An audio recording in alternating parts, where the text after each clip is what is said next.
জনাব মাওলানা মোহাম্মদ সাইদুর রহমান ভাইকে বক্তব্য পেশ করার জন্য বিশেষভাবে করে আসতেছি, বাচ্চাদেরকে লেখাপড়া শিখিয়ে দিচ্ছি, কিন্তু এতদিন পরে এসে আমরা জানতে পারছি, বুঝতে পারতেছি আমাদের এই ইসলামিক ফাউন্ডেশনকে নিয়ে একটা গভীর ষড়যন্ত্রে যারা লাগিয়েছেন, সেটা হচ্ছে আমাদের বিগত এই 5 মাসের বেতন তারা আমাদেরকে না দেওয়ার জন্য একটা পায়তারা চালিয়ে যাচ্ছেন। কিন্তু যদি আপনারা মনে রাখবেন, যাদের পায়তারায় এমন ষড়যন্ত্রে লিপ্ত হয়েছেন, আমরা এই ষড়যন্ত্র কখনোই ইসলামিক ফাউন্ডেশন পরিবার মানতে পারবো না। যদি আপনি এমন ষড়যন্ত্র করে থাকেন যে আমাদের এই পরিশ্রমের টাকা আপনারা মেরে খাবেন, তাহলে আপনাদেরও এই দুনিয়ায় এবং এই দেশে এই ফ্যাসিস্ট সরকারদের মতো আপনাদেরকেও এক সময় পালিয়ে যেতে হবে। আজকে যে মন্ত্রণালয়ের মাধ্যমে আজকে সরকারকে যারা ভুল বুঝেছে, সেটি ঘোরাফেরা না করে এলোমেলো না করে আমরা এখনই সারিবদ্ধভাবে দাঁড়িয়ে যাই। আর আমাদের সামনে যে ব্যানারটা রয়েছে, এখান থেকে বক্তব্য পেশ করা হবে, এখানে অতিরিক্ত কোনো ভাই যেন ঘোরাফেরা না করেন আর কি। আমি যে সমস্ত নামগুলি ঘোষণা করেছি, মেহরবানি করে আমাদের মাঝে ভালো ছিল, তারা আমাদেরকে এই প্রমাণ করতে চাচ্ছেন। তাই আমি মনে করি যে পরিকল্পনা অধিদপ্তর, পরিকল্পনা মন্ত্রণালয় যিনি পরিকল্পনা করতেছেন, আপনার এই পরিকল্পনা কখনোই বাস্তবায়নে সেটা হবে না। তাই অবিলম্বে যদি আপনি আমাদেরকে আমাদের হাত থেকে যদি মুক্তি পেতে চান, আপনার মুরুখের দিকে তাকিয়ে রক্তের পরে 6-7 মাস পেরিয়ে যাচ্ছে, কিন্তু আজকে আমরা উপলব্ধি করছি বৈষম্যহীন ইসলামিক ফাউন্ডেশন হয়ে গেছে।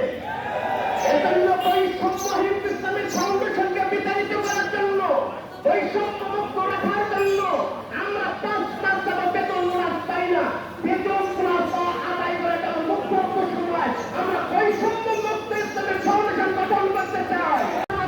আমারও রাজপথে আসতে হবে।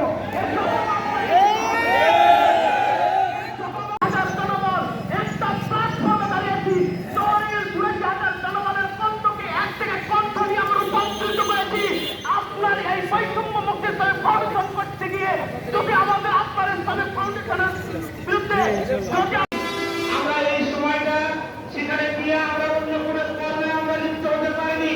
আমরা আশায় খুব বেঁধে আছি যে আমরা এই টাকা আমরা এই ঈদের আগে পেয়ে আমরা আমাদের ঈদটাকে আমরা ভালোভাবে উদযাপন করব।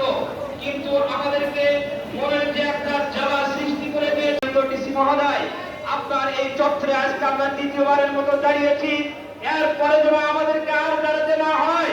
যদি এরপরে দাঁড়াতে হয়, তাহলে আপনারা বুঝতে পারবেন যে আমাদের আন্দোলন কঠোর থেকে কঠোরতর চলে যাবে এবং আমরা জীবন দিতে আমরা কোনো দ্বিধাবোধ করব না।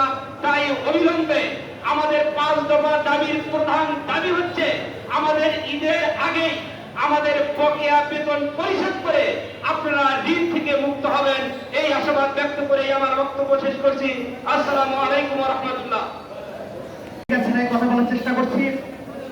বক্তব্যের শুরুতে গভীর শ্রদ্ধা আমরা স্মরণ করছি 200 বছরের টানা বৈষম্যের মধ্য দিয়ে 1947 থেকে শুরু করে 24 জুলাই আগস্ট পর্যন্ত এই সার্বভৌমত্ব অধিকার আদায়ের জন্য যাদের আত্মত্যাগ বিনিয়োগ রক্তের মধ্য দিয়ে বৈষম্যহীন বাংলাদেশ গড়ার প্রত্যয়ে অন্তর্বর্তী সরকার গঠন হয়েছে।